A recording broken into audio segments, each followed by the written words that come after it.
സ്കൂളിൽ നല്ല മാർക്സ് വാങ്ങുന്ന ആളുകൾ എത്ര ആൾക്കാരുണ്ട് ഈ വീഡിയോ കാണുന്നവർ?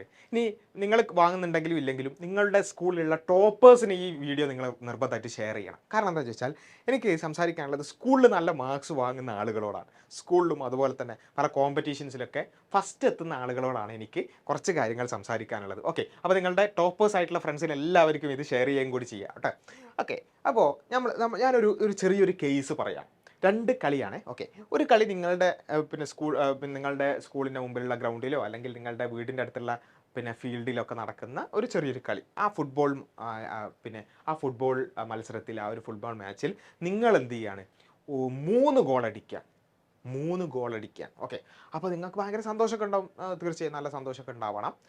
പക്ഷേ നിങ്ങൾ പറയാണ്, ഈ കളിയിൽ ഞാൻ 3 ഗോൾ അടിച്ചു. കഴിഞ്ഞ കളിയിൽ മെസ്സി 1 ഗോളേ അടിച്ചിട്ടുള്ളൂ. അപ്പം ഞാൻ മെസ്സിനെക്കാളും അടിപൊളിയാന്ന് പറഞ്ഞാൽ അങ്ങനെ ഉണ്ടാവും?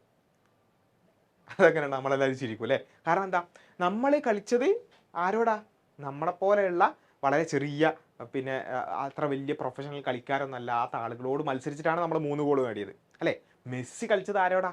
മെസ്സി കളിച്ച വലിയ വലിയ ലോകത്തുള്ള വലിയ പ്ലെയേഴ്സിനോട്, വലിയ ഡിഫൻഡർമാരെയൊക്കെ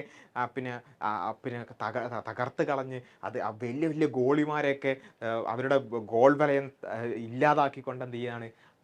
മെസ്സി 1 ഗോൾ അടിക്കുകയാണ്. ആ ഗോൾ അടിക്കുന്നത് ഭയങ്കര സംഭവമാണ്. നമ്മളടിച്ച 3 ഗോളും ഇതും കമ്പയർ ചെയ്യാൻ പറ്റുമോ? പറ്റൂല. കാരണം എന്തുകൊണ്ടാണ്?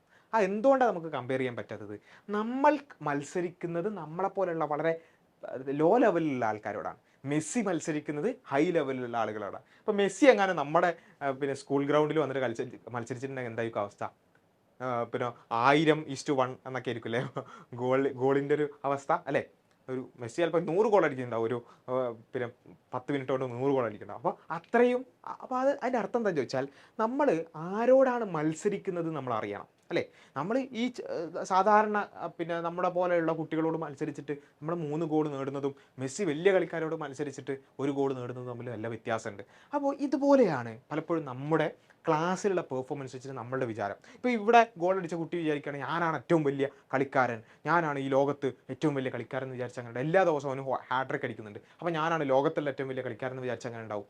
അത് ഒരു ഡിലമ അല്ല ഒരു എന്താ പറയുക, അവൻ്റെ സ്വപ്നം മാത്രമായിട്ട് അത് നിൽക്കും. പക്ഷേ കാരണം എന്താ? അപ്പം മത്സരിക്കുന്നത് ചെറിയ ആളുകളോടാണ്, അല്ലെങ്കിൽ അത്ര ഹൈ ലെവലിലുള്ള ആളുകളോടല്ല. അതുകൊണ്ടാണത്.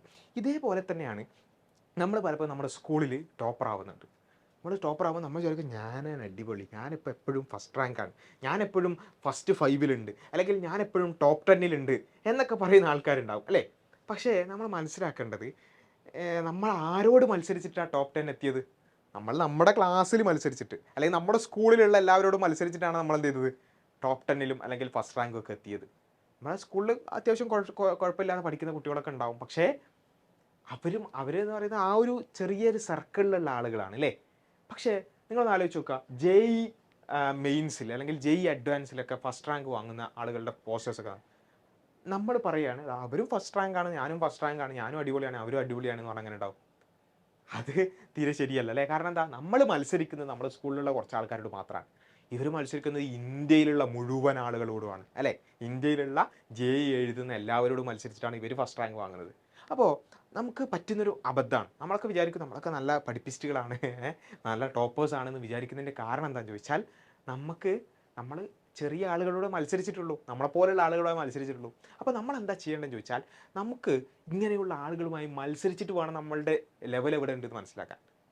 നല്ല ടോപ്പേഴ്സ് ആയിട്ടുള്ള ആളുകളോട് മത്സരിച്ചാലേ നമുക്ക് മനസ്സിലാവുള്ളൂ നമ്മൾ എവിടെ നിൽക്കുന്നു. അല്ലെങ്കിൽ നമ്മളെപ്പോഴും ഈ പൊട്ടക്കിണറ്റിലെ തവള എന്നൊക്കെ പറയില്ലേ, അങ്ങനെ നമ്മൾ വിചാരിക്കും നമ്മളാണ് ഭയങ്കര സംഭവം എന്ന് വിചാരിക്കും. അപ്പോൾ അവിടെ നമുക്ക് ചെയ്യേണ്ടതെന്ന് വെച്ചാൽ, compete with best pool of cream students, ഏറ്റവും നല്ല സ്റ്റുഡൻസിൻ്റെ പൂളിനോട് കോമ്പീറ്റ് ചെയ്യുക. എപ്പോഴും അങ്ങനെയുള്ള ഒരു മത്സരങ്ങളിലേക്ക് നമ്മൾ പോവുക എന്നുള്ളത് വളരെ ഇമ്പോർട്ടൻ്റ് ആണ്. ഇപ്പോൾ ഫോർ എക്സാമ്പിൾ ഇപ്പോൾ നമ്മുടെ എക്സാം ബൈ ലേണിങ്ങിൻ്റെ ഫൗണ്ടേഷൻ കോഴ്സ് നമുക്കറിയാം, ഒരു ട്യൂഷനല്ല, മറിച്ച് കുറച്ച് ആവറേജ് അല്ലെങ്കിൽ എബോവ് ആവറേജ് ആയിട്ട് പഠിക്കാൻ കഴിയുന്ന കുട്ടികൾ മാത്രമാണ് എക്സാം ബൈയുടെ ഫൗണ്ടേഷൻ കോഴ്സിൽ ജോയിൻ ചെയ്യുക. അപ്പോൾ അവിടെ ഉള്ളത് എന്താണെന്ന് ചോദിച്ചാൽ, ഓൾറെഡി സ്കൂളിലൊക്കെ അത്യാവശ്യം മാർക്കൊക്കെ ഉള്ള, എന്നാൽ അതിനേക്കാളും വലുതാണ് അല്ലേ, മെഡിക്കൽ എൻട്രൻസോ എഞ്ചിനീയറിംഗ് എൻട്രൻസോ അതുപോലെയുള്ള വലിയ വലിയ സ്ഥാപനങ്ങളിലേക്ക് എത്താനുള്ള എൻട്രൻസുകളൊക്കെ എഴുതാൻ താല്പര്യമുള്ള, അങ്ങനെ കഴിവുള്ള കുട്ടികളാണ് എക്സാം വൈയിലുള്ളത്. അപ്പോൾ എക്സാം വൈ ലേണിങ്ങിൽ നമ്മൾ നടത്തുന്ന എക്സാംസിൽ സ്കൂൾ ടോപ്പറായിട്ടുള്ള ആളുകളൊക്കെ ചിലപ്പം 30 റാങ്കും 40 റാങ്കും 50 റാങ്കും ചിലപ്പോൾ 100 റാങ്കൊക്കെ ഉണ്ടാവും. അപ്പോൾ അവർ മനസ്സിലാവുന്നത് സ്കൂളിൽ ആ കോമ്പറ്റീഷൻ പോരാത്തതുകൊണ്ടാണ്. നമ്മൾ സ്കൂൾ ഗ്രൗണ്ടിൽ കളിക്കുന്നതും മെസ്സി കളിക്കുന്നതും തമ്മിലുള്ള വ്യത്യാസം പറഞ്ഞിട്ടില്ലേ? അപ്പോൾ അതേപോലെ നമുക്ക് എന്ത് ചെയ്യുക, അങ്ങനെയുള്ള കുട്ടികളോട് മത്സരിക്കുമ്പോഴാണ്, ഏറ്റവും നല്ല കുട്ടികളോട് മത്സരിക്കുമ്പോഴാണ് നമുക്ക് എന്ത് ചെയ്യാൻ പറ്റുക, നമ്മുടെ ലെവൽ മനസ്സിലാക്കാൻ നമുക്ക് ഇമ്പ്രൂവ് ചെയ്യാനുള്ളൊരു സ്കോപ്പ് ഉണ്ടാവുക. അല്ലെങ്കിൽ നമ്മളെപ്പം വിചാരിക്കും നമ്മൾ ടോപ്പറാന്ന് വിചാരിച്ച് നമ്മളവിടെ ഇരിക്കും. അല്ലെങ്കിലോ ഇങ്ങനെയുള്ള നല്ല കുട്ടികളുമായി മത്സരിച്ച് നമ്മൾ കുറച്ച് പിന്നോട്ട് പോയാലും നമുക്ക് മനസ്സിലാവും, ഞാൻ കുറച്ചും കൂടിയൊക്കെ പഠിക്കാനുണ്ട്, കുറച്ചും കൂടിയൊക്കെ ഒരു അഡ്വാൻസ് ചെയ്യാനുണ്ടെന്ന് മനസ്സിലാക്കി നമ്മൾ എന്ത് ചെയ്യും, വീണ്ടും വീണ്ടും ഇമ്പ്രൂവ് ചെയ്തുകൊണ്ടിരിക്കും. അപ്പോൾ അങ്ങനെയുള്ള ഒരു അവസ്ഥയിലേക്ക് നമ്മൾ എന്ത് ചെയ്യണം, അങ്ങനെയുള്ള ആളുകളുമായി മത്സരിക്കാനും അങ്ങനെയുള്ള എക്സാമുകൾ എഴുതാനും നമുക്ക് സാധിക്കേണ്ടത്. അപ്പോൾ അവിടെയാണ് ഈ സ്കോളർഷിപ്പ് എക്സാംസ് ഒക്കെ വളരെ ഇമ്പോർട്ടൻ്റ് ആകുന്നത്. ഇപ്പോൾ നമുക്ക് ഈ ഇനി അടുത്തതായി വരുന്ന XCT എക്സാം, അതിനെക്കുറിച്ച് കൂടി ഒന്ന് പരിചയപ്പെടുത്താമെന്ന് വെച്ചാൽ, അപ്പോൾ XCT എക്സാം ഇതുപോലുള്ളൊരു എക്സാമാണ്. നിങ്ങൾക്ക് വേണമെങ്കിൽ എന്ത് ചെയ്യാം, കംപ്ലീറ്റ്ലി ഫ്രീ ആയിക്കൊണ്ട് എഴുതാൻ പറ്റുന്ന എക്സാം ആയതുകൊണ്ടാണ് അത് പരിചയപ്പെടുന്നത്. ഓൺലൈനായിട്ടാണ്, നിങ്ങളുടെ വീട്ടിൽ നിന്ന് തന്നെ എഴുതാം. പക്ഷേ അവിടെ നിങ്ങൾ മത്സരിക്കുന്നത് നിങ്ങളുടെ സ്കൂളിലുള്ള ആളുകളോട് മാത്രമല്ല, മറിച്ച് നിങ്ങൾ കേരളത്തിലുള്ള മലയാളികളായിട്ടുള്ള ഒരുപാട് കുട്ടികളോടാണ് XCT എക്സാം എഴുതുമ്പോൾ നിങ്ങൾ മത്സരിക്കുന്നത്. അപ്പോൾ അതിൽ സയൻസും മാത്സും ആണ് ചോദിക്കുക, ഒരു ഓൺലൈൻ എക്സാമാണ്. അപ്പോൾ അതിൽ നിങ്ങൾ അറ്റൻഡ് ചെയ്താൽ നിങ്ങൾക്ക് മനസ്സിലാവും അതിൻ്റെ റിസൾട്ട് വരുമ്പോൾ നിങ്ങൾ എത്രത്തോളം ചിലപ്പോൾ നന്നായി പഠിക്കുന്നുണ്ടാവും. അപ്പോൾ നിങ്ങൾക്ക് എന്ത് ചെയ്യാൻ പറ്റും, നമ്മുടെ ഫൗണ്ടേഷൻ കോഴ്സിലൊക്കെ ജോയിൻ ചെയ്ത് നല്ല രൂപത്തിൽ അത് ഇമ്പ്രൂവ് ചെയ്യാൻ സാധിക്കും. ഇനി കുറച്ച് പിന്നോട്ടാണെങ്കിലും നിങ്ങൾക്ക് എന്ത് ചെയ്യാൻ പറ്റും, അത് ഇമ്പ്രൂവ് ചെയ്യാനുള്ളൊരു സ്കോപ്പ് നിങ്ങൾക്ക് കണ്ടെത്താൻ സാധിക്കും. അപ്പോൾ ഇതുപോലുള്ള XCT പോലെയുള്ള എക്സാമുകളിലേക്ക് നിങ്ങൾ എന്ത് ചെയ്യുക, എഴുതാൻ ശ്രമിക്കുക. അത്തരം എക്സാമിന് രജിസ്റ്റർ ചെയ്തുകൊണ്ട് നിങ്ങൾ എവിടെ നിൽക്കുന്നു, where are you now, അല്ലേ, നിങ്ങളുടെ പൊസിഷൻ എവിടെയാണ് എന്നുള്ളത് നിങ്ങൾ മനസ്സിലാക്കുക. അതിനനുസരിച്ച് ഇമ്പ്രൂവ് ചെയ്യുക എന്നുള്ളത് വളരെ ഇമ്പോർട്ടൻ്റ് ആണ്. അപ്പോൾ XCT എക്സാമിന് നിങ്ങൾ ഇതുവരെ രജിസ്റ്റർ ചെയ്തിട്ടില്ല എന്നുണ്ടെങ്കിൽ നിങ്ങൾ രജിസ്റ്റർ ചെയ്യുക. താഴെ അതിൻ്റെ ലിങ്കും അതുപോലെ തന്നെ അതുമായി ബന്ധപ്പെട്ടുകൊണ്ട് അന്വേഷിക്കാനുള്ള ഫോൺ നമ്പറൊക്കെ ഈ വീഡിയോയുടെ താഴെ നിങ്ങൾക്ക് അവൈലബിൾ ആണ്, ഡിസ്ക്രിപ്ഷൻ ബോക്സിൽ അവൈലബിൾ ആണ്.